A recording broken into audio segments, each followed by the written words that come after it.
Fala, companheirada, tá começando o nosso terceiro episódio do podcast do PT do Plano Piloto, que não é por acaso que chama Fala, companheirada. A gente recebe aqui nossos companheiros, companheiras de luta, para falar um pouco não só de política partidária, de eleição, falar um pouco de sonhos, daquilo que motivou a gente a entrar na política. O meu convidado de hoje aqui se chama Murilo, mas já foi Raul Careca, já foi Júlio, já foi Júlio César, já foi Major Fittipaldi, né, Paranhos, já tantos Amir, tantos personagens, tantas personagens que tanto emocionaram a gente. Uma figura que se confunde com a história da cultura de Brasília. É uma honra receber aqui Murilo Grossi, nosso ator, e nosso patrimônio da política aqui de Brasília também, do Partido dos Trabalhadores. Bem-vindo, Murilo. Obrigado, a honra é minha. Enfim, obrigado pelas palavras elogiosas, não sei se tanto, mas sim, tenho muito orgulho de ser um ator de Brasília e de ser um militante do PT. Você nasceu, eu vi já você em mesa de restaurante, eu não peguei tudo. Você falando que você nasceu vindo para Brasília. Foi. Eu Você não, veio de onde? meu pai é de Minas, da zona da Mata Mineira, que é essa região que vai de Belo Horizonte ali para o Espírito Santo, uma cidade pequena chamada Abricampo. E minha mãe é de Goiás, de Ipameri, que é perto aqui de Catalão e tal. Eles se casaram, foram morar em Minas e eu nasci já meio fadado à questão da política, porque meu pai, advogado novo em Minas, ligado ao Partidão e tudo mais, vem para Brasília para concursar para o Ministério Público, em 1963. E eu nasci em junho de 64. Então, é uma situação bem delicada, porque no dia 1º de abril teve o golpe.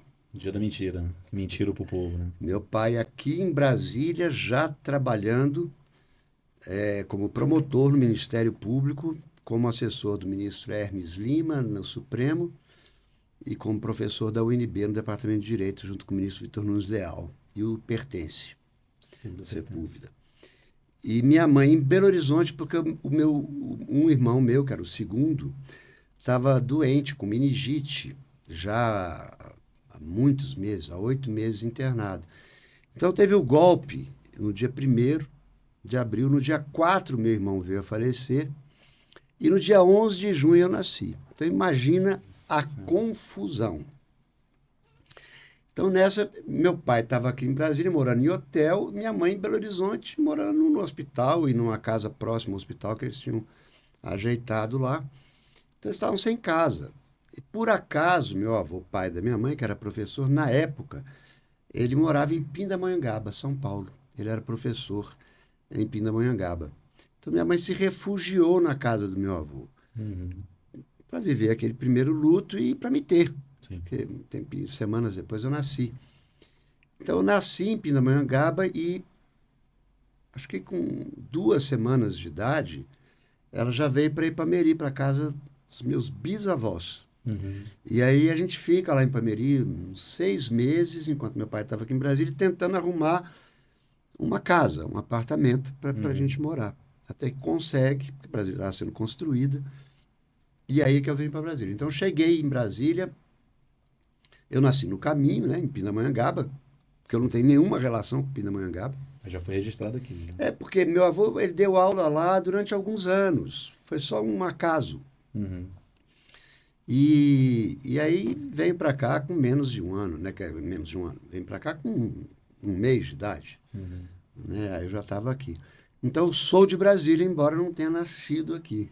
Como é que era essa Brasília da Poeira Vermelha, que aos poucos foi virando capital, com gente do Brasil todo, Era uma do loucura. mundo, né? Das embaixadas e tudo mais. Como é que era essa confluência, Era uma esse loucura. encontro do Brasil aqui Eu no só, Brasil?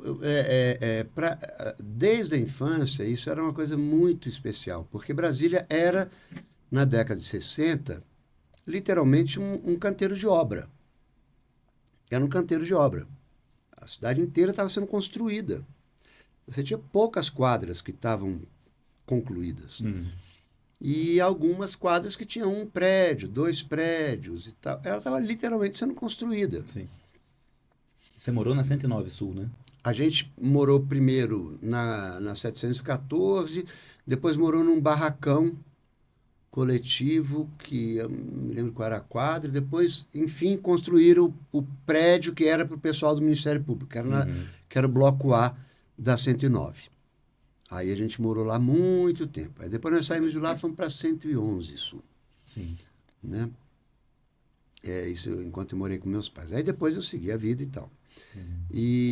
Mas, enfim, Brasília naquela época era uma loucura, era um canteiro de obras. Era, ao mesmo tempo, um lugar extremamente cosmopolita, porque você tinha a inteligência inteira do país aqui, o país inteiro aqui, você tinha as embaixadas, era uma convivência, era uma população pequena, né? Todo mundo convivia, e era uma convivência muito intensa de quem estava aqui. E meu pai, advogado, quando chega em 68, meu pai, o Pertence e o próprio ministro Vitor Nunes Leal iniciam a greve, a famosa greve da UNB, que foi a primeira greve depois da ditadura, né? A ditadura já decretada. E essa greve foi o pretexto para eles decretarem. O reitor era capitão de mar e guerra ainda? Não, Já tinha mudado? não. Ainda não civil, era. né? Ainda não era o Azevedo. Ainda não era. Isso ainda estava na transição, né? Tinha tido o golpe em 64 e em 68 a UNB ainda era um refúgio. Um refúgio. Ainda estava preservado. Mas a greve começa lá no Departamento de Direito, que meu pai pertence o ministro Vitor Nunes, e se espalha para a universidade toda. Aí eles são demitidos, expulsos da UNB, e aí os professores todos da UNB colocam o cargo à disposição, pedem demissão coletiva.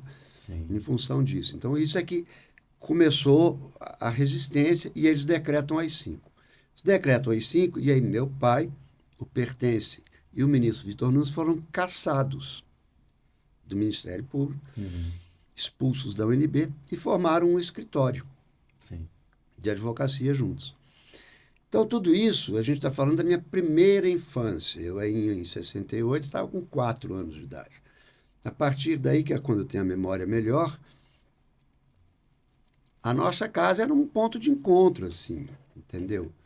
Darcy Ribeiro, presidente Juscelino, Kubitschek, porque meu pai, ele era advogado do presidente Juscelino. Olha só. Porque o ministro Vitor Nunes, que tinha sido chefe da Casa Civil do Juscelino, quando eles formam o escritório, ele passa a advocacia do presidente para o meu pai. Então, meu pai advogou para o presidente a vida toda, até o falecimento dele, em 76. Então, ele sempre ia lá em casa, quando ele vinha a Brasília. Falecimento suspeito, né? A morte dele, sabe-se lá como, né? Eu sempre achei que foi provocada, meu pai não arriscava dizer isso. Mas eu sempre achei. Legalista, né? Mas eu sempre achei que foi. Aquilo foi a Operação Condor, eu não tenho dúvida nenhuma. Exatamente. Brasília seria outra se não fosse o golpe, porque aqui é o palco da utopia, né? Darcy, Anísio Teixeira. Completamente. Era aí que eu queria chegar. Você pergunta como é que era Brasília nessa época. Ainda não era uma cidade, era um canteiro de obras, mas era essa convivência absolutamente democrática. Era aberto, tudo era... E não tinha ainda estabelecido o que era o que em termos de classe, de não sei o quê. Era tudo misturado. Sim. Então, ao mesmo tempo que lá em casa convivia o presidente Juscelino Kubitschek, Pompeu de Souza, Darcy, o Geraldo, que era do Partidão, um monte de gente. Convivia também o porteiro, o filho do não sei o quê, o peão da fazenda. Era tudo misturado. Literalmente misturado. À medida que vai chegando na década de 70, que começa a ver a política de apartheid mesmo. Você começa a empurrar essa classe trabalhadora para uma periferia, que é quando começa a Ceilândia, né, e começa a afastar e tal, e começa a elitizar o plano piloto e empurrar. Quer dizer, isso foi um projeto... Isso foi um feito da ditadura. A ditadura tinha, em Brasília, uma relação dúbia. Ao mesmo tempo, uma relação de segurança, porque Brasília estava afastada dos grandes centros, aqui no Planalto Central, e aqui o governo estava protegido, ele estava... Você não tinha... Em Sim. volta você tinha o Goiás, que na época era um estado muito precário, Uhum. né? Mato Grosso, Goiás e tal. Estado tradicional, tal, não sei o quê, mas não tinha força, não tinha resistência, não tinha muita coisa. Então estava afastado. Então o poder estava tranquilo, poder ditatorial. Nesse aspecto, para eles era positivo. Mas Brasília, na sua concepção utópica de liberdade democrática, de participação, de espaços abertos e democráticos, isso para eles era uma afronta. Então eles vão mudando vagarosamente esse plano que era Brasília e vão encaretando isso, e vão endurecendo isso, assim como eles foram fazendo com a UNB também, Sim. que era um projeto de uma universidade absolutamente aberta, interdisciplinar, que você não tinha, você podia, você era de qualquer curso, você podia fazer aula em qualquer curso, você tinha um diálogo muito grande, era um projeto realmente excepcional. Sim. E extremamente aberto, e um projeto de uma universidade que fosse reflexiva para o país, que refletisse sobre o país, que pensasse o país. Sim.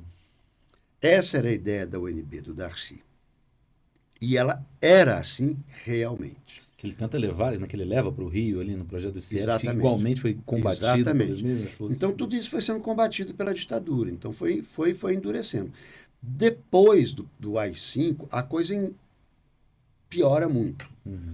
Porque aí o AI-5 aí virou vale tudo. Virou vale tudo. Então, a minha infância inteira, eu me lembro que era aquele negócio. Meu pai chegando em casa, fulano caiu. E aí, saía Sigmaringa, meu pai, pertence, correndo para tentar habeas corpus, aí não tinha mais habeas corpus, e aquela confusão, e fala com um e fala com o outro. AI-5 acabou com habeas corpus, né? Que absurdo. Né? E então foi essa loucura. Tanto é que lá em casa, coisas que ficam, né? Por exemplo, lá em casa não se trancava a porta. Tinham coisas que eram proibidas. Trancar a porta não podia. Porque sempre podia chegar alguém. Outra coisa que era proibida, quando atender o telefone, nunca sair falando, e nunca dizer aonde meu pai e minha mãe estavam. Claro. O telefone era permanentemente grampeado. Isso era permanente. Você cresceu com essa vigilância, sempre, com essa... Sempre. Permanentemente vigiado. E olha que meu pai não era do Partidão mais. Ele foi do Partidão, foi ligado, não chegou a ser assim, filiado, membro do partido. Foi simpatizante, foi ligado na época de estudante. Sim. Né? Uni e tal, não sei o quê. Isso em que ano, mais ou menos? Isso, final da década, isso é década de 50, né? 55, 56, por aí. Não na ilegalidade. E aí, mas no governo Juscelino, onde tinha uma coexistência pacífica ali. Pacífica. Né? Pacífica. E aí depois... Então, meu pai não era uma pessoa, ele não era do partido. Ele era, talvez, tinha simpatia e tal, tinha muitos amigos e tudo mais, como todo mundo na época. Mas, como advogado, ele se dedicou fortemente à defesa, à luta contra a ditadura, sobretudo na defesa dos perseguidos, né? Sim. Então, ele não era exatamente, ele foi perseguido no momento que foi cassado, foi expulso da UNB, foi cassado do Ministério Público, aposentado compulsoriamente, ele Sim. pertence e o ministro Vitor Nunes, e tiveram que abrir um escritório de advocacia. Então, a partir daí, ele ficou sendo vigiado. Entendeu? Mas ele não era um advogado. Sim. Então, assim, não corria o risco dele ser preso. Mas tinha essa tensão, porque como ele era vigiado, tinha essa enorme tensão. E aí vai, né? Volta e meia ele chegava lá em casa de madrugada com alguém enfiado dentro da mala do carro, né? Entrava lá, tomava um café e sumia para a fazenda e escondia a pessoa lá durante um tempo, depois enfiava dentro de uma embaixada. E isso aconteceu muito. Então tinham essas coisas, né? Então a infância em Brasília naquela época era esse misto de absoluta liberdade, Se você está no interior do país, no meio do nada, e ao mesmo tempo está na cidade mais cosmopolita do país, porque aqui você tinha tudo, tinha gente de todos os lugares, Exatamente. inclusive de todos os países. Minha adolescência era passear pelas embaixadas todas. Todas tinham cineclube, todas tinham publicações. Você chegava lá pedir, eles davam as publicações para gente e tal. Eu tinha cineclube, cineclubes espalhados pela cidade, cinecultura. Isso que eu ia perguntar, mesmo na ditadura, a criatividade de vocês, a rebeldia de vocês, a força da arte, da cultura, permitiu que Brasília ainda fosse um cenário de projeto Pixinguinha, projeto Cabeça, Foi bem projeto, posterior. projeto Plateia. Né? Isso Isso já no caso da ditadura ali, né? Não, já mais na frente. Ainda ditadura pesada, mas já mais na frente. Projeto Cabeças é 78, por aí que começa. Começo né? do fim da ditadura. É, né? com 78, com a mais ou anistia, menos. né? Esse clima mais... E Projeto Pixinguinha também, Funarte. Mas o que acontece? A ditadura tem o seu período cruel ali com Costa e Silva. Depois ela fica mais radical ainda com o Médici, mas aí você tem um projeto de campanha assim, publicitária da ditadura, que é o dame ou deixe e tal, não sei o quê, o desenvolvimento, o nacionalismo, não sei o que lá que o Médici impõe, que maquiava muito e tinha apoio popular. Sim. E tinha apoio popular. Tinha E a gente marginalizado e usando isso na arte, seja Exatamente. marginal, seja herói. Ao mesmo tempo endureceu a repressão, mas ele angaria bastante apoio popular. Depois vem o Geisel. Aí é completamente diferente, porque o Geisel... Tem um projeto nacional. Projeto nacional. O Geisel era um nacionalista arraigado. Sim. Diga-se de passagem, como presidente, a administração dele foi muito boa.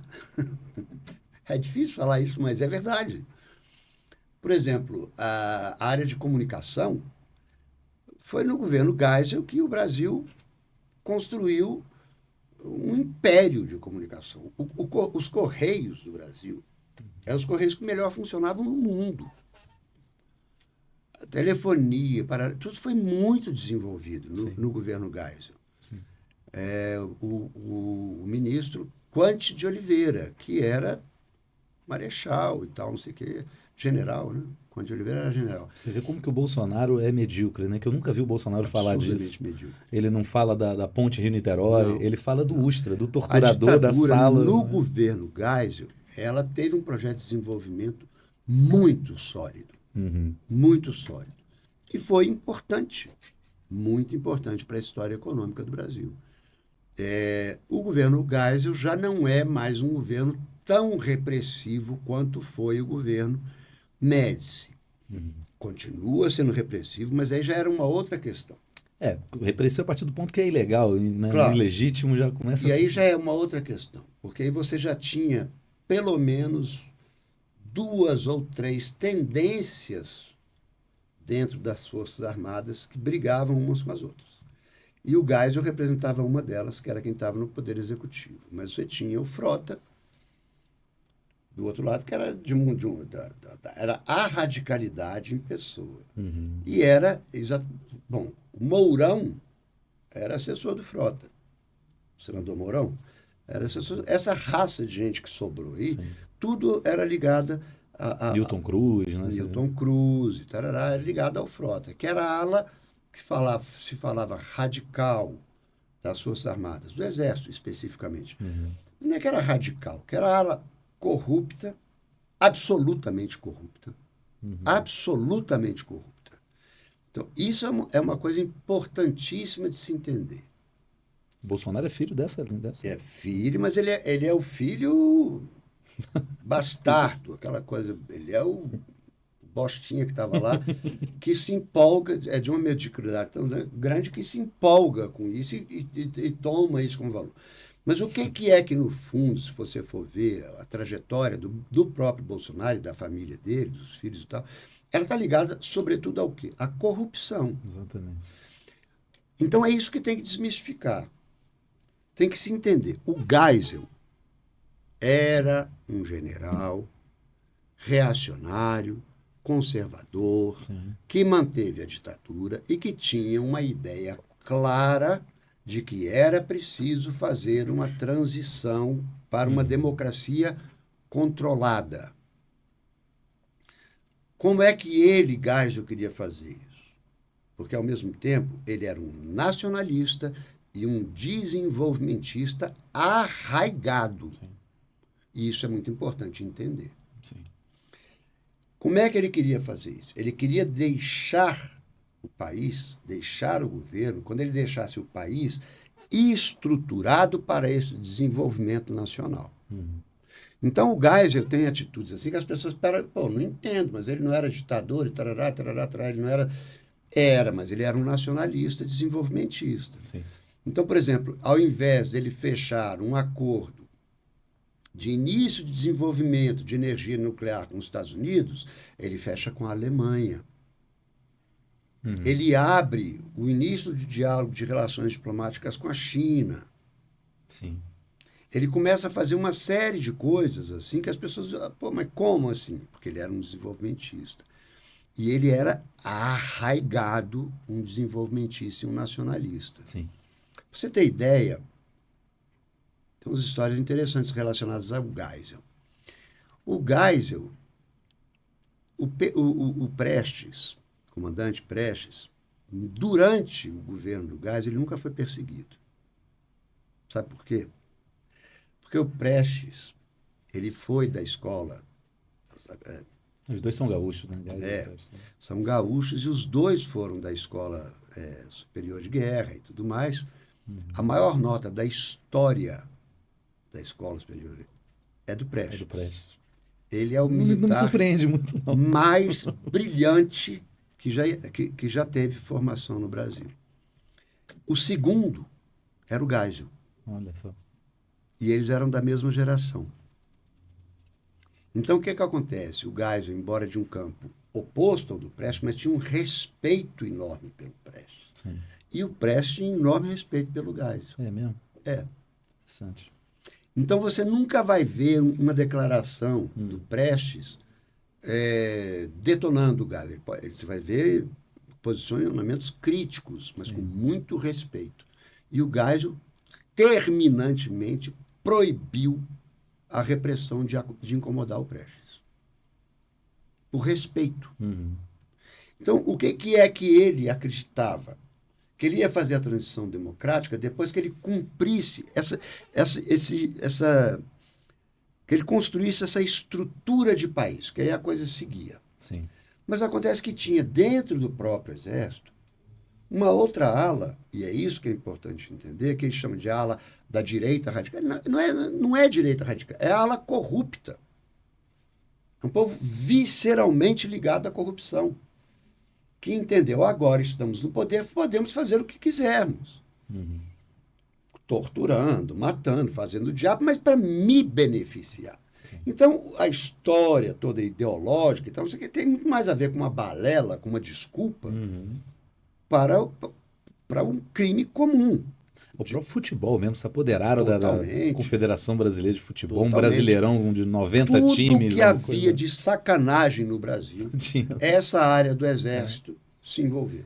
Tinha uma aliança Jogo com do o bicho, Castor de Andrade, foi falar. Inclusive, o início do tráfico de drogas no Brasil, todo foi feito por militares, na Amazônia.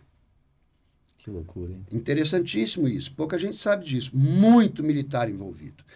Tudo que havia de sacanagem, de corrupção, desde as delegacias até... Tudo tinha militar envolvido. Que é essa ala que vai se transformando a ala radical. E era realmente radical. Sim. Não era a ala do Geisel, embora o Geisel fosse um ditador e não tivesse pudor de determinar, e hoje já se sabe até por documentos, que ele determinou morte de gente, tortura e tudo mais. Tarará, tarará. Ele aceitava como um mal necessário. Mas para chegar àquele desenvolvimento, àquela estrutura... A outra ala não, era para meter a mão, para fazer sacanagem, para ter poder. Entendeu? Então, isso que é importante, trazendo para os dias de hoje, para entender Bolsonaro, Mourão, essa tralha toda, é que é uma gente que, assim, a questão ideológica, ela é pano de fundo. É gente corrupta. É gente corrupta. É bom dizer isso mesmo. Que gosta de muito poder para roubar, para meter a mão. É gente miliciana. é milícia, Exatamente. é máfia. É isso. Então, é essa mesma gente que vai fazer essas loucuras que acabam não dando certo. A bomba Rio Centro. do Rio Centro, 85 já, né? aí já lá mais na frente, já Figueiredo, né? Já Figueiredo e tudo mais, né? Sim. Que aí passa para o Figueiredo. O Figueiredo era do SNI, tarará, muito por pressão dessa ala mais radical do Exército, o Figueiredo assume. Não era a opção do Geisel, definitivamente, mas assume, o Geisel entrega, tipo assim, o meu eu fiz, né? E entrega, e o Figueiredo, ele era muito grosseiro, ele era muito bronco. Ele que preferiu o cheiro do cavalo. Ele que preferiu o cheiro do cavalo, o cheiro do povo, ele era um bronco, entendeu? Um bronco total. Mas tenta conter essa ala maluca, sobretudo do Exército, né? E você aqui em Brasília, você estava... Em Brasília, o que acontece? Aí você vai chegando na adolescência. E é uma sorte danada que a minha adolescência, eu chego na adolescência no início da década de 80, que é quando Brasília chega na adolescência e é quando tudo começa. Sim. Todas as manifestações culturais. A primeira geração A primeira geração cultural de Brasília. Todo mundo começa a tocar, todo mundo começa a fazer teatro, todo mundo começa a pintar, escrever. Cinema sempre teve. Mas aí já a geração brasiliense que vai fazer filme já é mais na frente, já é na década de 90. Mas você tinha já nessa época também muita gente fazendo, que não era brasiliense, mas que tinha vindo para Brasília e tal, já começando a fazer cinema, Super 8 e um monte de coisa e tal. Vladimir Carvalho, dando muito estímulo, muito documentário. E aí eu menino, cara, com 15 anos, metido com essa rapaziada. Quando, nessa época, exatamente com uns 14, 15 anos, quando eu conheci o pai, Lula Galvão, tocando guitarra, começando, entre aspas, né, porque sempre tocou, mas enfim, começando a tocar em público e tal, não sei o que lá, concerto cabeça, aquela coisa toda e tal. Eu, menino, começando a fazer teatro e tal. Então, é uma sorte danada essa nossa geração da gente ter pego esse boom cultural. Sim. Onde tudo ainda era muito aberto. Então há que se entender, pô, mas era ditadura e era aberto, porque Brasília estava isolada. Brasília tinha um apelido nessa época, era Ilha da Fantasia. Era literalmente uma ilha. Sim. O resto do país não chegava, não via aqui. O noticiário que saía daqui era um noticiário político que estava completamente contido dentro da censura, Congresso. Com protagonistas não necessariamente de Brasília. Não tinha nada a ver com Brasília. Brasília era como se fosse uma ilha, como se fosse uma fantasia, uma cidade inexistente, uma cidade invisível, né? E nós que éramos daqui, mas claro, todos nós tínhamos origem em algum outro estado. Quando a gente ia para os outros estados, Minas, Goiás, Rio de Janeiro, tal, era muito engraçado, né? A gente fala, cara, a gente vive num lugar muito diferente, né? Sim. Porque as cidades normais, elas são muito diferentes de Brasília. A gente achava que os outros eram diferentes. Não, éramos nós que éramos diferentes. Então, a gente demorou um pouco para entender. Então, é um privilégio ter sido dessa geração. Sim. Né? Porque aí eu começo a fazer teatro com 15 anos de idade. Com Guila Reis, Hugo Rodas, Nélio Lúcio. Você tem uma relação especial com o Hugo Rodas, né? Foi meu mestre. Foi meu mestre a vida toda, né? Foi quem me formou realmente no teatro. A primeira peça que eu faço foi uma montagem, eu tinha 15 anos, uma montagem dirigida pelo Guilherme Reis e produzida e tal, um pouco dirigida pelo Nélio Lúcio. Sim. E que forma, dentro do Concerto Cabeça, forma um grupo de teatro. E aí monta George Orwell, A Revolução dos Bichos. E essa peça foi um sucesso danado. Sim. E aí você tinha, na administração de Brasília, e isso é interessante, embora fosse ditadura, mas a administração de Brasília ela tinha uma certa autonomia, assim, você entendeu? Zé Aparecido, né? Depois. Ele era um juscelinista, né? Ele era... O Zé era completamente, mas nessa época ainda não era Zé Aparecido, não. Nessa época ainda era ainda era a ditadura, era o... Oh, meu Deus. Ai, não vou lembrar agora. Era sempre alguém biônico e tal, mas que tinha certa liberdade para governar. E Brasília precisava ser um pouco o álibi da ditadura. Precisava ser, assim, um lugar exemplar. Entendeu? Onde não havia violência, onde havia cultura, onde havia... Para que a ditadura dissesse, olha, nós não somos a ditadura, nós não somos a censura. Era um pouco o álibi, né? Sim. Brasília se prestava muito a isso. Então a gente tinha realmente apoio, tinha bastante liberdade e tal, embora houvesse muita perseguição. Sim. Eu ainda peguei a época de que antes de você estrear a peça, no dia anterior Mandar a censura. tinha censura. Meu Deus. E o censor lá para ver a peça inteira. Imagina que absurdo.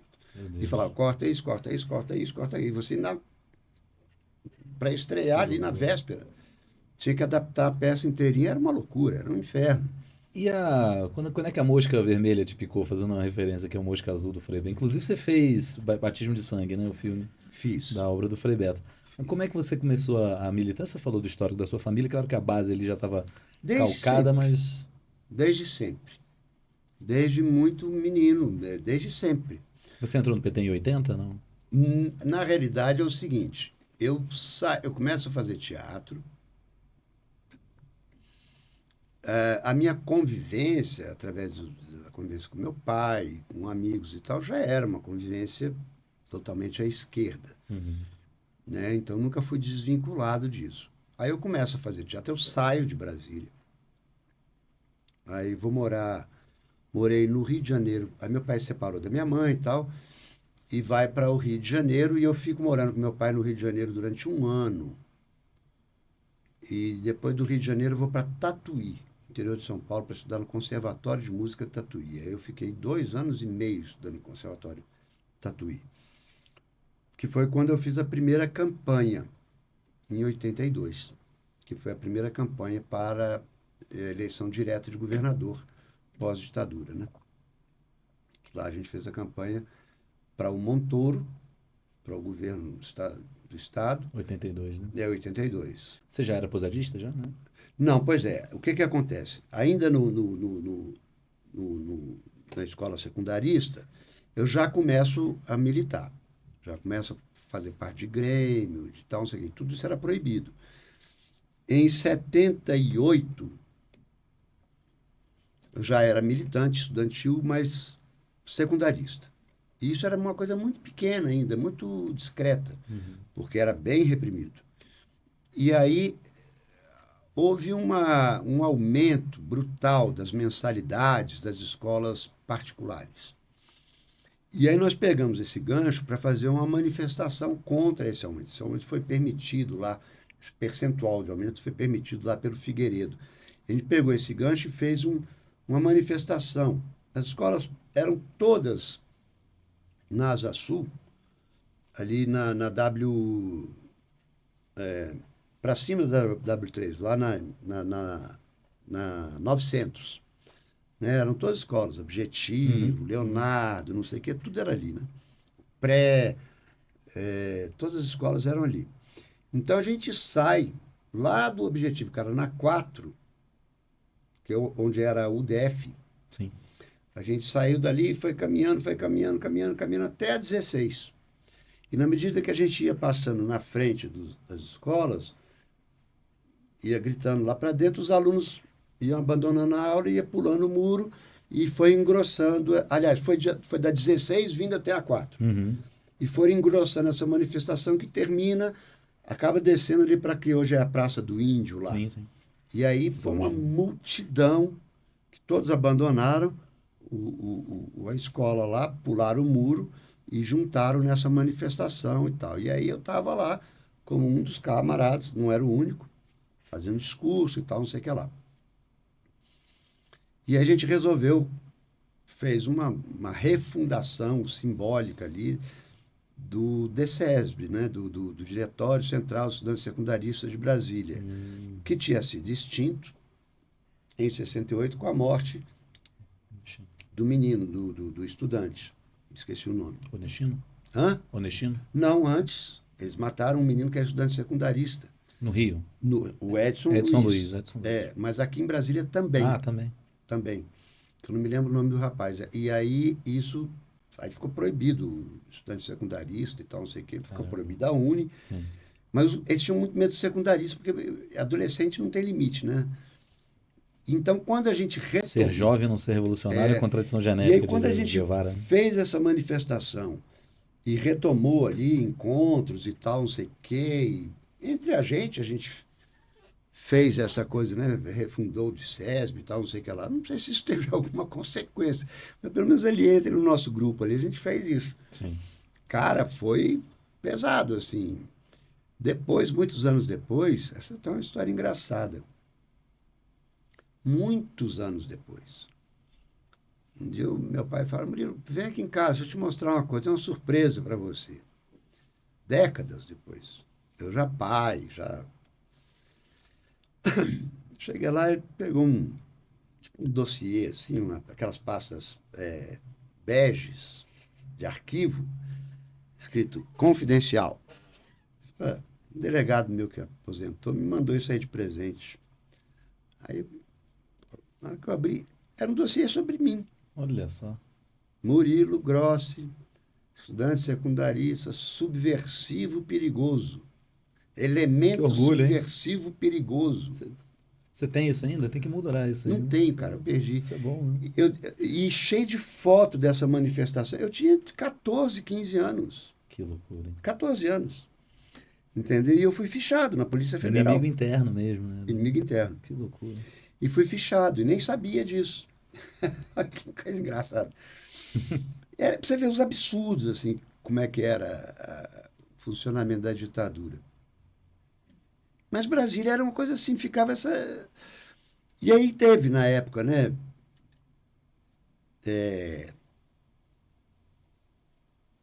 Morte do Nordestino, eu me lembro. Meu tio, que morava lá em casa, estudava geologia na UNB, era muito amigo do Nordestino, né? Eu me lembro no dia que ele sumiu, né?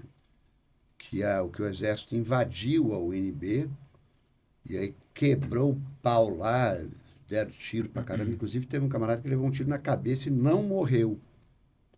Ele morreu um tempo atrás, agora já velho. Sim. Ele levou um tiro na testa, na cabeça, e não morreu. E esse meu tio estava do lado dele. Eles estavam no mezanino, assim, no minhocão, Sim. na parte de cima, e pau, levou um tiro. E ele caiu no colo desse meu tio.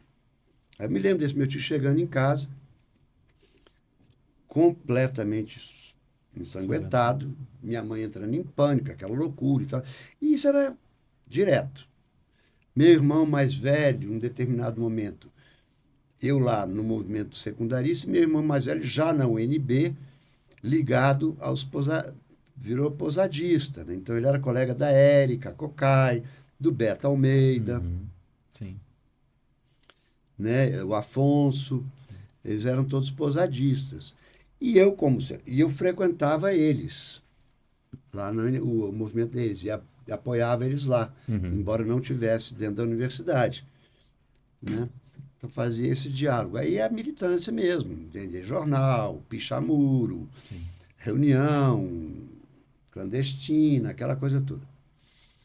Mas aí você fez a campanha do Montoro, aliás, Montoro Aí de saudosa memória, disso, Montoro, né? Depois disso eu vou para o Rio, lá no Rio eu continuo militância, muito ligada lá às docas lá, Niterói, o pessoal lá da Estiva e dos estaleiros, né? Sim. Que eles eram todos oriundos do Partidão. O Partidão tinha uma enorme influência nos estaleiros, nos operários de estaleiros no Rio de Janeiro. Todos eles muito ligados ao Prestes, que nessa época já tinha voltado ao Brasil, morava no Rio de Janeiro, morava na Gávea. Já tinha tido anistia. Naquela casa projetada pelo Niemeyer ou isso não, depois? Ele morava num apartamento. Ele e a Dona Maria moravam num apartamento na Gávea. Já tinha tido anistia, já tinha sido anistiado e tudo mais. Já era década de 80. 80 e... Não, já era... 80 década de 80, já quando ele volta, né? Já tinha rompido com o partido ainda? Já não, tinha rompido com o partido. E aí você tinha gente que era do Partidão e tinha os prestistas. Sim. Então, os prestistas. E o Prestes tinha uma enorme influência lá junto aos estaleiros e tal. E a gente atuava muito lá. E aí teve uma história linda, assim, maravilhosa. A Anitta participava muito das reuniões. Tinha muitas reuniões, muitos debates na ABI, no centro da cidade. Foi nessa época que eu conheci a Anitta, Abdias do Nascimento. Anitta Leocádia Prestes, para quem não sabe, Anitta, filha Anitta de Olga Leocádia. Benário e dos Prestes, nascida na Alemanha, Isso. presa, né? E ela militava também por ali. Você falou do Abdias também, O né? Abdias foi nessas reuniões, esses debates, esses encontros que tinha na ABI. Tinha muita coisa na ABI. Sobral Pinto era o presidente? Sobral Pinto, pessoal do Brizola, e tarará, e tarará. Muita gente. E tinha muita coisa, assim, conferências, debates e tal, não sei o que lá na ABI. A ABI era muito articulada, era um ponto, assim, político importante. Uhum. E aí um dia, eu acho que a gente estava na ABI mesmo, e a Anitta nos procurou lá.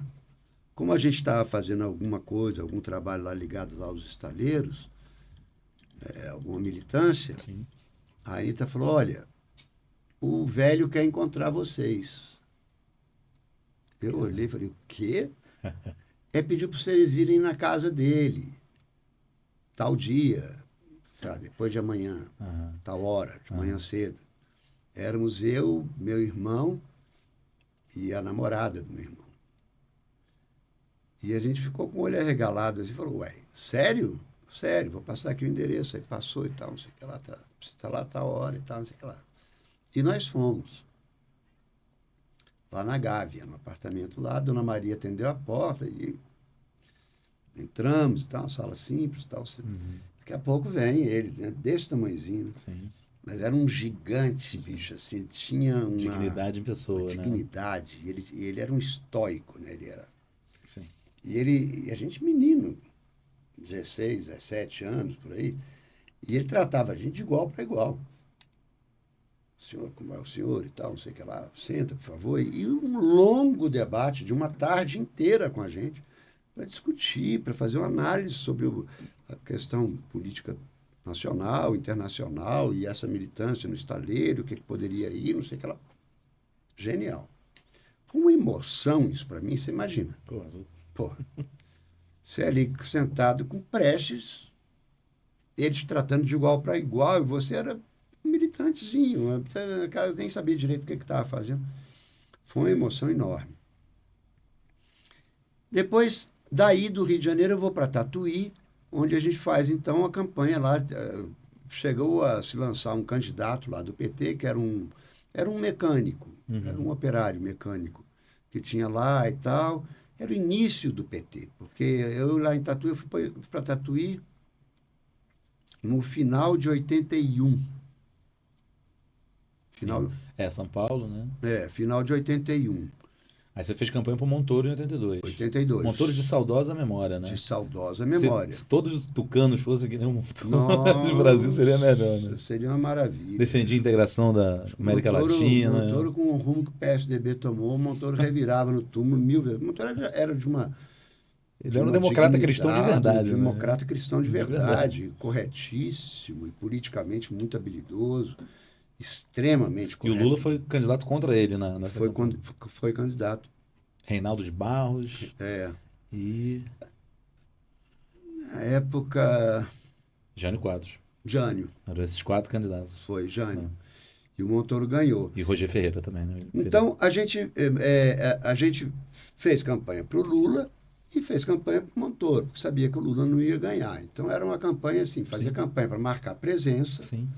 Mas não tinha segundo turno, né? Não tinha segundo turno. Era aquela questão de você dividir a esquerda, Exatamente. você dividia mesmo, né? E aí havia muito essa dúvida, né? Tal, voto útil e tal, não sei o que lá, parará. Então, eu me lembro que começou a ter essa discussão assim, a gente vai fazer campanha para o Lula, para o PT e tal, não sei o quê, mas no fundo a gente sabe que ele vai perder. Então vamos fazer campanha para o Montoro também, para não perder voto. Sim. E em 3 anos depois isso se repete, né, na Prefeitura de São Paulo, com as pessoas votando, inclusive Chico Buarque, Sócrates, votando no Fernando Henrique, não no Suplicy. Exatamente. Para o Jânio não ganhar. Acabou o Jânio ganhando. Mas pro com terrorismo eleitoral, falando. O governo ganhou o Montoro e fez um belíssimo governo. Sim. Fez um governo muito bom. E Enfim, o Lula não E você apoia o candidato operário do PT sim, em lá de Tatuí. Tatuí. Aquela era Aham, uma cidadezinha, na época era sim. pequenininha, depois é que ela Mas isso cresceu. já naturaliza, vamos dizer assim, sua entrada no PT. Já, na realidade, eu acompanho o PT desde o começo, desde a fundação,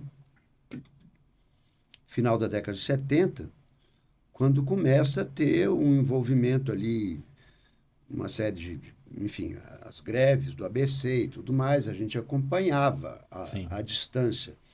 E esse meu irmão mais velho, num determinado momento, ele e a esposa, eles vão, a esposa, na época era namorada, eles vão para o ABC, morar no ABC, clandestinamente, ficam morando em Diadema, trabalhando numa fábrica lá. Então, eles participaram um pouco, Uhum. não diretamente, mas estiveram Sim, próximos ali. E a gente de cá acompanhou, né? sim. Aí tem a fundação do PT e tinha muita coisa também do Mário Pedrosa e uma série de intelectuais e tal. E, coincidentemente, nessa época, eu acabo ficando muito amigo, conheço e acabo ficando muito amigo do Quito Pedrosa. Uhum. O Quito Pedrosa era neto do Mário Pedrosa, Sim. filho da Vera Pedrosa, embaixadora. A Vera Pedrosa, filha do Mário Pedrosa. E eu fico muito amigo do Quito, que era filho da Vera, do Colégio Marista. A gente fica muito ligado. Seu pai conheceu muito o Quito, Uhum. amigo do Quito. Uhum. Nessa época a gente fazia muita coisa de música e tal, não sei o quê. Eu fazia teatro e fazia música, tocava Sim, também. sim. Não, aliás, Murilo Grossi também toca flauta, toca Toco sax, sax. toca. Eu já Mas te vi não tocando sou, não flauta me também. digo músico, porque embora tenha estudado alguma coisa, mas nunca estudei direito, sempre toquei de ouvido. Então, Você eu estudou no sou mais um Marista, né? diletante. Eu fiz Marista. Flamarion lá, que é da banda, Flama que é também. sobrinho Zé Disseu, né? Sobrinho. É. Sobrinho Zé de Seu. Murilo, eu queria falar um pouquinho também da sua carreira. Eu conheci você, né? Minha família já te conhece há muito tempo, acho que talvez até mais do que você saiba, porque tem outros membros e tudo Não, mais. tenho, eu conheço a família inteira. É, mas eu te conheci, passava muito no Canal Brasil um filme, O Casamento de Luiz. Casamento Luiz. E meus pais estavam recém-chegados no Rio, com aquela saudade de Brasília, o filme ambientado em Brasília. Passava muito no Canal Brasil, sempre eles pararam para ver. Como era um filme de música, orquestra, É, tinha uma orquestra. Meu pai sempre deixava, a gente ficava assistindo. Bétice de Paula, diretora. É, né? A Bétice de Paula é irmã do Marquinhos Palmeira. Ah, sim. Que tá no filme como um jogador de futebol. Exatamente. Então isso me pegava, por ter futebol, ter Brasília, ter música. E sempre que passava o seu personagem, que era o Flávio, meus pais ficavam, pô, Murilo, nosso amigo, mas isso me pegou, me chamou muita atenção. E aí, logo depois, então, pô, ele é de esquerda, ele é PT, não sei o que, isso ficou na minha cabeça, eu fui te acompanhando ao longo dos anos. Eu te conheço antes da gente se conhecer mesmo. E esse filme é legal, né? Que tem uma cena que você também ajudou a minha formação, ridicularizando um pouco aquele elite babaca, que aquele Acho. personagem é um vazio, né? É, E aí tem a cena do que ele andando de jet ski no Lago Paranoá, é. e ele tentando Ridículo. voltar com a esposa, mas passa uma mulher, ele não É. consegue não ser canalha de reparar a bunda da mulher. Depois aí, outros babacas começaram a andar de jet ski no Lago É, Paranoá, eu prefiro o exatamente. Flávio. Flávio não, do Flávio também é outro babaca também que eu tô vendo.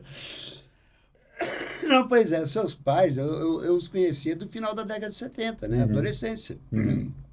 Justamente nesse ambiente de concerto cabeças, É, música e tal. Seu tio também, sim. seus tios.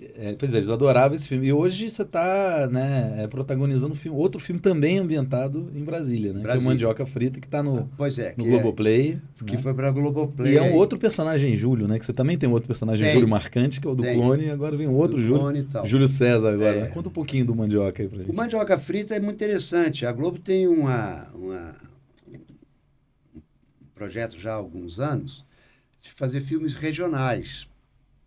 Então, uma vez por ano, ela faz em todas as regiões, em cada uma das Sim. regiões, seleciona um É roteiro, um constitucional, né? projeto, A necessidade de ter programação é, regional, né? Então, e seleciona lá dos vários inscritos, seleciona um que ganha e ela participa desse financiamento, dessa produção e tal. uhum. E esse filme é exibido na própria Globo, não só na Globo Regional, mas na Globo Nacional. Neste caso desse ano, foi exibido no Tela Quente. Tela Quente, né? Depois do tal do BBB lá e tal. Passou no Big Brother. Um amigo meu, falei que ia te É, entrevistar, amigo meu falou, pô, fala pra ele que o Babu te elogiou lá, falou que é seu é. amigo e tal, né? Aí passou dentro do Big Brother, né? Para os caras que estavam lá, né? E o Babu, não sabia, o Babu estava no Sim, Big Brother. O tá no Big Babu é meu Brother. amigo, pô, a gente já Tem já fez. a sua colega de clone também, a Solange Sim, a Campos, tá Solange. Só no é a Big Brother. Solange mais complicado. Mas Babu é amigo de cinema, né? A gente já fez alguns filmes juntos. Então, eu nem sabia, depois que foram me falar, né? Porque eu não vejo assim muito televisão. Aham, sim. E aí depois passou no Tela Quente e agora está aí Globoplay. no Globoplay. Né, e é bem interessante porque é um filme inspirado no Mandioca Frita, que é o palhaço Mandioca Frita, que é aquele de Brasília, que Uhum, ele não é de Brasília, ele é do Rio, sim. mas está aqui em Brasília há 30 anos, que faz a apresentação há 30 anos para as crianças ali no Parque Ana Lídia, do lado do foguetão ali. Há 30 anos ele faz a palhaçada dele lá. E ele é um palhaço muito importante para Brasília, porque ele foi formador de uma geração de Sim. palhaços de Brasília que vem posterior a ele. Um cara muito querido e um artista de rua essencial. Quer dizer, ele a vida inteira foi artista de rua, que é uma coisa Uhum, rara hoje em dia. sim. Então, o Guilherme Campos e o Léo Belo resolvem fazer esse roteiro, um tanto que para homenagear o Mandioca Frita, é através dele os artistas de rua, mas eles ficcionam. O Mandioca Frita do filme, ele tem um AVC, ele tem uma perda de memória, Uhum, e tarará. O Mandioca Frita de verdade não tem. Não aconteceu uhum, isso com ele. Ele teve, de uhum. fato, um AVC, mas foi um AVC Sim. leve e tal, ele se recuperou, ele não teve perda de memória. Uhum. Mas no filme, eles ficcionam e o Bonito. personagem tem uma perda. E é mais velho também, ele estaria na faixa quase já dos 70, né? Eles me dão uma bela de uma envelhecida, não que eu não esteja parecendo com 70, mas enfim, eles me envelhecem um bocado na maquiagem e tal, não sei o que lá. E. Bastante. Tá parecendo com 50, né? Então, se você parece com Hã? 70 na tela, então. Não, eu tenho 60. Não sei, já fiz as contas, mas parece mesmo. É, parece. Aí o que que acontece? E ele acaba tocando num assunto muito delicado, que é essa questão do abandono da terceira idade e da questão das doenças da terceira idade, sobretudo da demência, né? Da perda Uhum. de memória e tudo mais, o quanto que isso é dramático, né? Sim. Então ele acaba sendo um filme leve e tal, mas que tem um teor dramático aí forte, né? Então Uhum. pegou, rapaz, deu uma audiência danada. E muita gente viu e gostou, e até Sim. hoje está comentando e tal, e o filme está aí, está rodando. Eu já tinha ouvido falar, eu confesso que eu não associei uma coisa, já tinha ouvido falar no Mandioca Frita. Quando eu fui ver o filme, não associei. E você fez um palhaço que vai se revelando aos poucos, que é muito bom. Tem ali, ele vai se reconhecendo ali na perna de pau, no malabares e tudo mais, mas você faz de um jeito que você não revela o que é um palhaço Porque ele próprio não e não lembra. lembra. Isso é Ele muito não bom. lembra quem Isso ele é, ele só é, lembra do nome dele. sim. E ele lembra de flashes, assim, lá de trás, mas que ele não identifica. Então, ele não sabe que é palhaço. Uhum, Então, tem uma fala, assim, né? Umas falas dele que vai, por que todo mundo fica rindo, né? E aos poucos vai cair na ficha. sim. E aí, no trabalho com os meninos, com os diretores, a gente optou por esse caminho. A gente optou assim, olha, a gente não está narrando um palhaço, a gente está narrando um senhor de terceira idade que perdeu a memória, que por acaso é palhaço. Sim, Então vamos por esse caminho. sim. E isso deu um peso para o filme muito legal, uma humanidade muito legal. Eles foram muito sensíveis na maneira de dirigir, então isso deu um grande barato. Apesar de ser leve, ele tem essa dramaticidade. Uhum, E isso é uma coisa tão real, né? Não há quem não tenha próximo de si, na família, ou alguém que tenha passado por essa situação, né? A pessoa vai ficando mais idosa, né? sim. Alzheimer, demência, perda de memória, problemas de saúde. E a quantidade de gente que a gente vê o tempo inteiro, né? Do abandono da terceira idade. A nossa sociedade é uma sociedade de um abismo entre elite e classe trabalhadora. A maior distância de classes do mundo. Isso é uma coisa absurda. Um país como o Brasil, ser o país mais desigual do mundo. E essa desigualdade, ela é extremamente cruel, porque ela vai refletir em tudo. Em tudo. Inclusive nessa questão que o filme do Mandioca Frita toca, que é a questão da terceira idade. Uma sociedade não equilibrada, uma sociedade não solidária, uma sociedade não democrática, não justa, ela jamais será uma sociedade que vai absorver e que vai cuidar dos seus idosos. Pelo contrário, não tem tolerância nenhuma. Se ele deixa de ser produtivo, ele deixa de existir. Ele passa a ser um estorvo. Sim. Isso é típico de uma sociedade desequilibrada e exploradora, que é a sociedade brasileira, por incrível que pareça. Sociedade capitalista, né, gente? O Brasil é incrível. Você está discutindo diminuição da escala de trabalho. Em vez de ser 6 por 1, ser 5 por 2. E tá esse quebra-pau sem... Meu Deus do céu, gente. Parece que a gente está na Idade Média. O Brasil muitas vezes se comporta como se estivesse na década de 20, entendeu? É uma elite muito retrógrada. Tem um amigo meu que, inclusive, é nosso companheiro de PT, que chama o Brasil de Arábia Saudita de biquíni. Eu acho... Bem por aí. Bem por aí. Arábia Saudita com carnaval e de biquíni. Bem por aí. O grande mal do Brasil, Darcy Ribeiro já falava isso lá atrás, Florestan Fernandes falava isso lá atrás, Gilberto Freire também falava isso lá atrás, enfim, qualquer um que tenha pensado o Brasil falava isso. E é verdade. A desgraça do Brasil é a elite brasileira. Sim. A elite brasileira é das piores elites que já existiram na história da humanidade. É uma elite ignorante, retrógrada, extremamente abusiva, corrupta. Darcy chamava ranzinza, né? Corrupta, entendeu? E que definitivamente não tem um pingo de sentimento, de amor pelo país. Ao contrário, é colonizada, absurdamente colonizada e colonizadora, né? É colonialista. É uma elite que ainda está nos tempos da colônia. Nos tempos da colônia. Sim. Quando o Wagner falou, eu não tenho como explicar a Lei Rouanet para quem até agora não entendeu a Lei Áurea, eu acho uma frase boa, né? Absolutamente genial. Boa. A elite brasileira até hoje não entendeu a Lei Áurea, Sim. Não aceitou a Lei Áurea. E isso é verdade. Sim. E como é que você desenvolve um país com uma elite dessa? Inclusive é isso. A gente falou, se tivessem mais sociais-democratas como o Montoro, por exemplo, ou mesmo capitalistas como o Mauá, né? Você fez Sim. o filme do Mauá. Fui pesquisar um pouco sobre a sua história, já sei que você fez um monte de coisa, Salve Jorge, eu sei da Travessia, né? Capitães de Areia, Canudos, eu sei muita coisa. Eu fui pesquisar, vi lá, falei, pô, tá faltando Mauá na lista que eu vi na Wikipédia. Belíssimo filme, Sérgio Rezende, Paulo Betti. E é um filme otimista com o Brasil, eu gosto do tom, né? Dá uma esperança, assim. Muito. É um filme... bem daquele momento, início dos anos... Com Paulo Betti, Malu Mader, né? Malu Mader, Paulo Betti. Otton Bastos fazendo... Otton. Tunico, Pereira... Tunico não está nessa. Tunico não está no Mauá. Tunico é um grande brisolista, aliás. Brisolista. Quem mais? Zé de Abreu. Zé de Abreu faz uma participação. Isso. Enfim, um grande elenco. E um filme muito interessante. Agora, tem um aspecto interessante. Eu adoro o Sérgio Rezende, eu amo o Sérgio.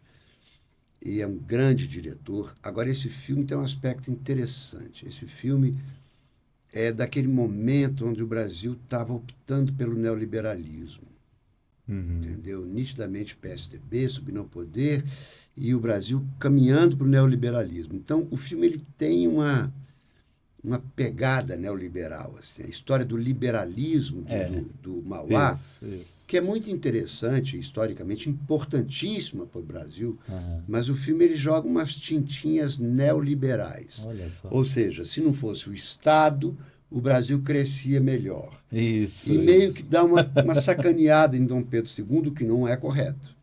É mesmo. Dom Pedro II foi um grande governante. Um grande governante. E teve coisas extremamente interessantes. E o Brasil seria outro se não tivesse tido o golpe da República, que foi um golpe. E, agora, de fato, o Dom Pedro II, assim como o Getúlio, ele jogava muito Sim, politicamente. sim. O Getúlio jogava com a oligarquia da época, o Dom Pedro II também jogava. E o Mauá, ele é um ser anômalo nesse universo. Porque ele era um cara, um órfão, uma pessoa que veio Sim. completamente desprovida de qualquer coisa, de dinheiro, de estrutura e tudo mais, que começa a trabalhar com o inglês, o Carothers. Você, no filme, faz o seu auxiliar do Carothers. Eu faço o auxiliar do Mauá, Do Mauá, no banco. E aí ele começa a trabalhar com esse Carothers quando ele é muito novinho, com 13 anos e tal, não sei o que, e aprende tudo com esse cara. Sim. E esse cara é um empresário inglês daquele momento, totalmente envolvido e sapiente da construção do capitalismo daquele momento, né? Revolução Industrial e tudo mais que tem nas colônias. Aí a grande oportunidade de dar um grande salto, né? Sim. E ele enxerga no Brasil grandes oportunidades de negócio e ele vai construindo essa figura, que é o Mauá. Que vai O aprender rei e o imperador, né, que chama o filme. Tanto nesse papel quanto no papel do clone, eu vejo que você tem uma função ali que eu posso estar falando besteira, eu queria te confirmar uma vontade que eu tenho de te perguntar isso. Precisa ter um ator muito seguro para um tipo de papel desse ali, para fazer o que. Eu posso estar sendo vulgar falando questão de Não. escada. Escada. É É isso. exatamente isso. Não é vulgar falar isso. Não. Eu tenho a impressão que precisa ter um bom ator para ali, né, cara? Olha, Porque é uma coisa presa, exatamente. Vou te falar pontual, você não exatamente, pode. olha, o que eu mais fiz na minha vida foi cinema. Sim. Foi cinema. Eu sou um ator de teatro, de formação em teatro e tudo mais, que o que mais fiz na vida foi cinema. Eu vou fazer televisão por quê? Eles começam a me chamar exatamente porque eles precisavam. Agora é outra parada. Mas na época, porque eles precisavam de escada. Porque eles tinham um número enorme de atores, de um elenco, todos, que era contratado da casa. Uhum. Se o camarada é contratado da casa, aí você pega e elege ali fulano, e ciclano e beltrano para fazer o bloco de protagonistas. Sim. Mas aí você tem que ter alguém que é um bloco que também está no bloco protagonista, que é o escada, que é quem levanta a bola para o protagonista cortar. Uhum. Dramaturgicamente funciona assim. Você sempre tem que ter alguém para contracenar, para você poder, embora você seja o protagonista, você precisa do antagonista. Não é nem o antagonista, é alguém que te dê o apoio para você. Sim. Que é o escada. Sim. Escada de protagonista, que chama. Para fazer isso, se ele for chamar alguém do elenco contratado, dificilmente ele vai aceitar, porque ele quer ser o protagonista, ele não quer ser o escada. Sim, sim. Ou ele quer ser o antagonista. Sim. Ele não quer ser o escada. Sim. Entendeu? O máximo que ele vai aceitar é fazer parte de um outro núcleo, sei lá, um núcleo cômico, um núcleo não sei o quê, onde naquele núcleo ele é protagonista ou antagonista. Uhum. Mas ele dificilmente vai aceitar ser escada para um protagonista. Sim. Então eles recorriam a atores que não eram contratados. Eu, Tuca Andrada, uma série de atores. Mas Grandes atores né? experientes, atores com boa formação e com experiência. Por quê? Se você vai estar dentro do núcleo protagonista, você não pode vacilar. Sim. Você não pode querer roubar a cena. Você está ali levantando a escada para o protagonista. Sim. E, ao mesmo tempo, você tem que jogar de igual para igual. Você tem que ser um protagonista. Você não pode vacilar. Uhum. Entendeu? Então, você tem que ter experiência, você tem que ter um certo peso, uma certa densidade de atuação, que não vai ser qualquer pessoa que vai ter. Mas também, se ele fosse buscar dentro da casa dos contratados, o cara não queria. Sim. Exatamente. Entendeu? Entendi. Então, é nessa brecha que eles chamavam a gente, que eles me chamavam. Uhum. Então, se você for ver todas as novelas que eu fiz, a maioria, eu sou escada de protagonista. Murilo, e você falando do Wagner e o Brasil no Oscar, como é que você está? Maravilhoso. Na realidade, o que vai ser o prêmio, o que vai dar o prêmio é o menos importante. Brasil, pelo segundo ano seguido, está tendo uma representatividade gigantesca, não só no Oscar, como em Berlim, como na Inglaterra, e em todos os festivais internacionais, mesmo nas outras premiações que antecedem o Oscar, as premiações nos Estados Unidos, como o Globo, né? Como é que chama lá? Esqueci o nome do prêmio lá. A gente não precisa do Oscar para dizer que o nosso cinema é bom, para saber que o nosso cinema é bom, não, mas é bom também mas reconhecer. É muito bom, porque é o seguinte, isso tem a ver, primeiro, com uma enorme afirmação do cinema brasileiro. O cinema brasileiro, ele sempre foi um cinema importante para o mundo. Glauber Rocha, Rui Guerra, Nelson Pereira, uma série, todo o cinema novo, foi extremamente importante para o cinema mundial. Num momento onde o cinema era muito aí ligado a uma ideia de renovação de linguagem, de revolução, de resistência e tudo mais. Depois decai e hoje volta a ser importante. Mas o fato é que o cinema brasileiro é um cinema extremamente diverso, um cinema importantíssimo.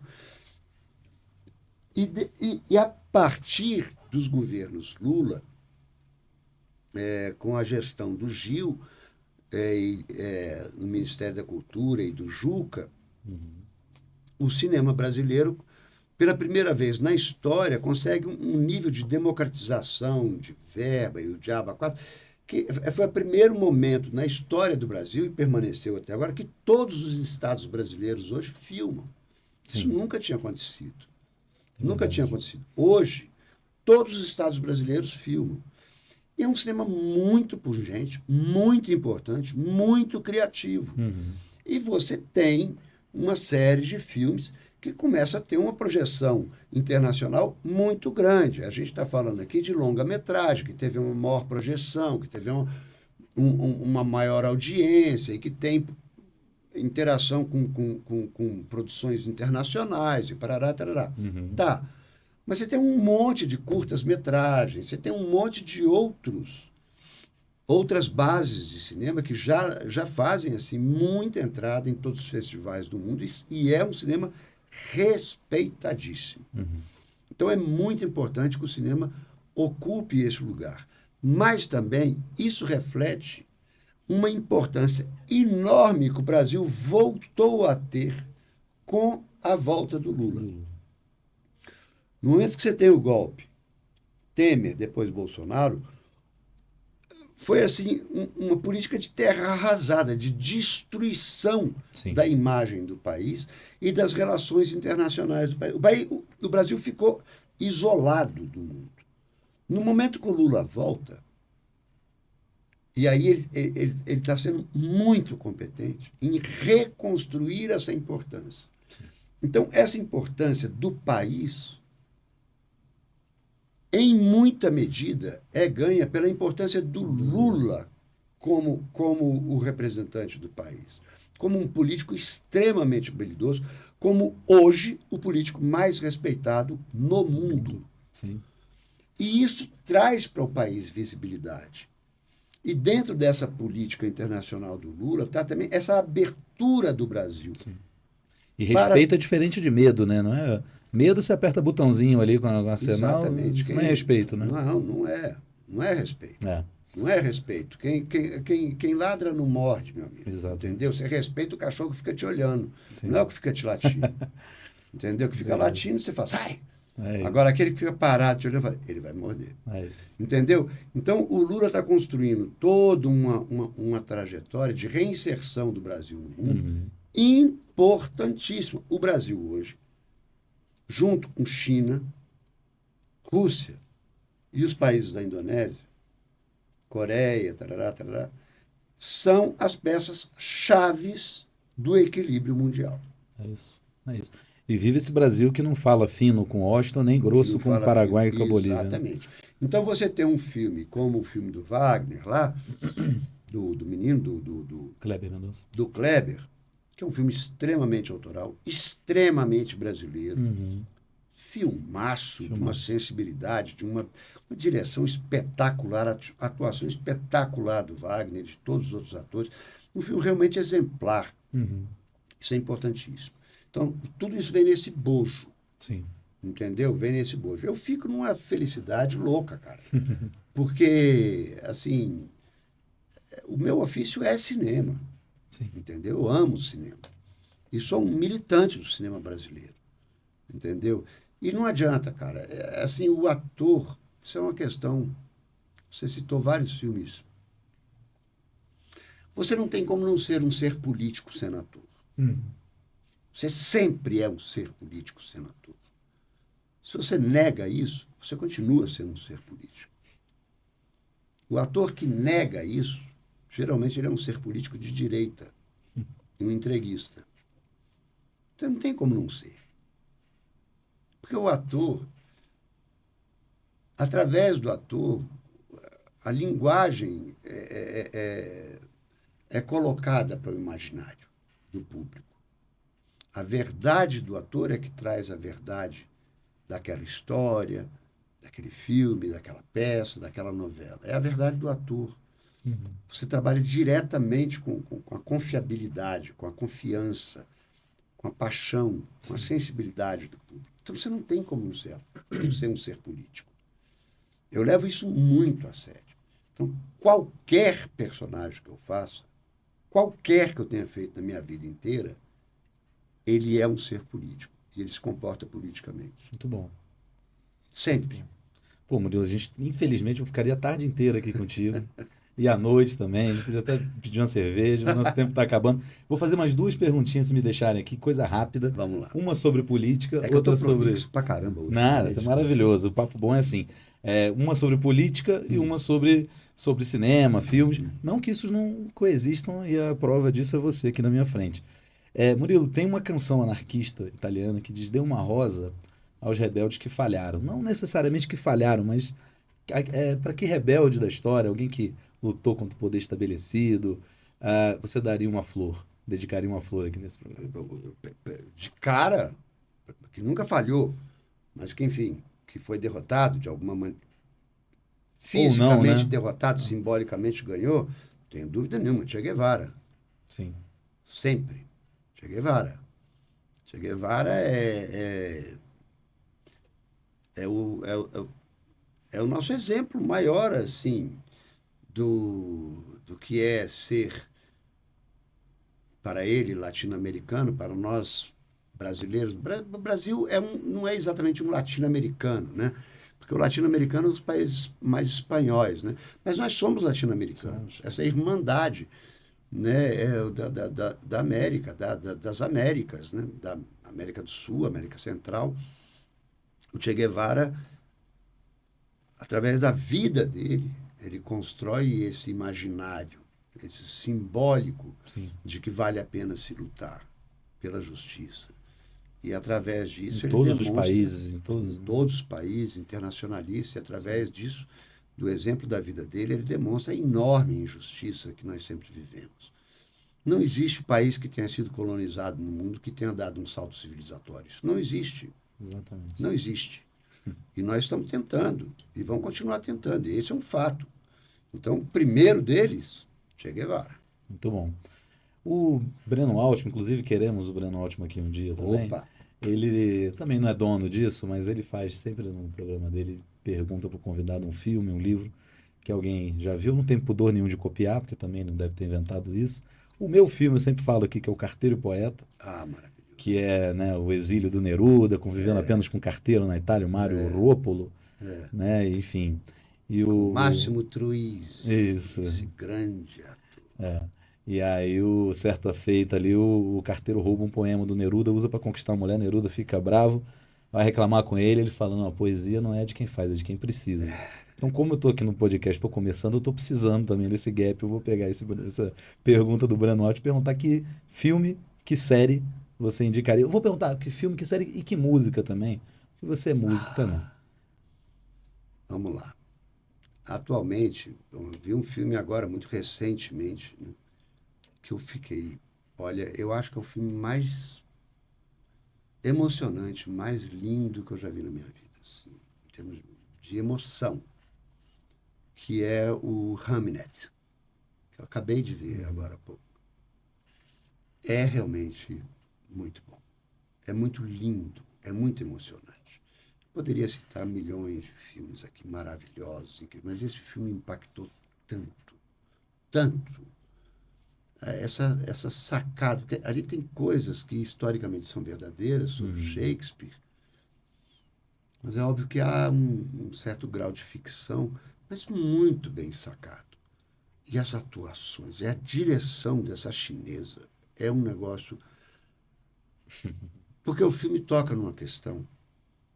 Tem questões, tem filmes, tem obras literárias ou cinematográficas que tocam em questões que são tão profundas do humano que a gente se constrange de tocar, que a gente tem medo de tocar e de ir profundamente. Então, geralmente, quando se narra essas questões muito profundas, você apela para alguma coisa, para algum artifício. Dificilmente você vai na raiz da emoção, daquela emoção que é complicadíssima. E o filme vai na raiz de uma das emoções mais complicadas do ser humano, que é o luto, a perda. Isso é uma coisa dificílima. Porque é um paradoxo. É uma contradição. Não faz sentido. E ele vai muito fundo. Então ele é muito, mas muito, muito tocante. Tá aí. E a série, você tem um... Olha,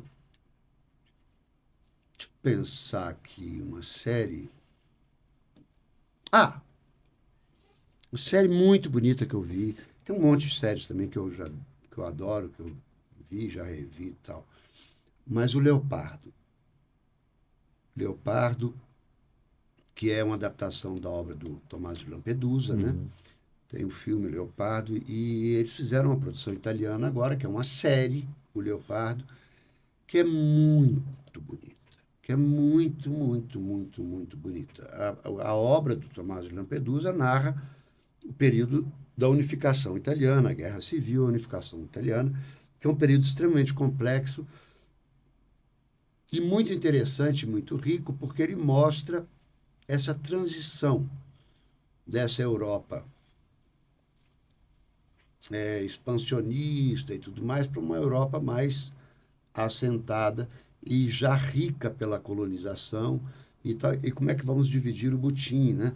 E como é que esses países se organizaram e tal. E você entende muito melhor o que é a Europa hoje, que é um poço de contradição, mais do que qualquer outro continente, se você vê com atenção essa obra. Boa. Né? Dica uma música pra gente fechar. Caíme. Boa. Canções Paraeiras, pode ser o álbum? Pode. Esse é um grande álbum. Caíme é tudo. Caíme é tudo. Companheirada, estamos encerrando aqui, no afã aqui de começar logo. Fui assodado, nem me apresentei, nem agradeci o estúdio, fui falar o nome do convidado, gaguejei. Então estou aqui, meu nome é Luiz Galvão, sou jornalista, militante do PT. Estou aqui à frente do nosso Fala Companheirada, nosso podcast. Queria agradecer ao Estúdio Ilha Brasil, agradecer a Ianca, ao Iago e, claro, Murilo Grossi, nosso grande ator, nosso grande companheiro, que muita coragem, uma independência faz a vida política acontecer, faz parte da vida política do país, mesmo com tudo o que isso pode acarretar, com muita coragem, com muita independência, principalmente com muito talento e amor à arte e à vida. Murilo? A vida e a arte não valem nada sem risco. É isso. Murilo. Sem posicionamento. Você tem que ter um posicionamento. Obrigado ao Fala Companheirada. Valeu, Murilo. E uma honra estar aqui. Valeu demais, gente. Até a próxima.